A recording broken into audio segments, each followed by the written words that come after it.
It has been a much more bullish first three quarters of the NHL regular season than most pundits and fans would have anticipated when the puck dropped last October.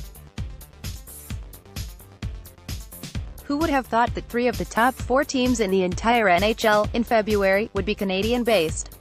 The Tampa Bay Lightning continued to be the class of the 31-team league, 15 points ahead, as of Friday morning, of the Toronto Maple Leafs, Calgary Flames and Winnipeg Jets, each with 75 points. Yet those three franchises are now virtually guaranteed to make the NHL playoffs, giving Canada its best shot at a Stanley Cup champion since 2011 and 2012. South of the border, the Alliance of American Football had a surprisingly good debut, at least in TV numbers, on CBS last Saturday, where they eked out a Nielsen ratings win over the national NBA offering that night. The more important measurement is this weekend, when we see how many football fans come back for more after what they saw in the second-tier league's debut.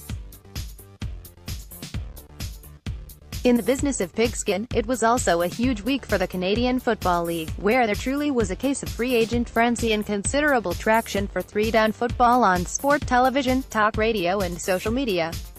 It was arguably the most talked about opening day of free agency in CFL history.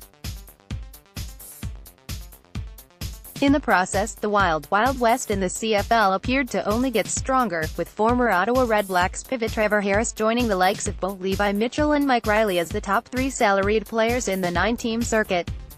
Yet on this All-Star weekend in Charlotte, North Carolina, there is no league more bullish this week than the NBA. The NFL is still the television juggernaut and most popular league in North America by a comfortable margin, but the NBA is clearly proving it knows how to market its stars better than any of its rivals. It has made the NBA the fastest-growing league in North America in terms of enterprise value, revenues and social media mentions. It's also the hottest league in the eyes of young fans, and that keeps sponsors and advertisers knocking. The other area where the NBA is head and shoulders above the rest is in the Department of Technology. Moreover, it's in how they share that innovation publicly. Instead of operating behind a cloak of secrecy, Commissioner Adam Silver and the NBA openly share its future-facing developments with their fans, the media and, yes, their competitors.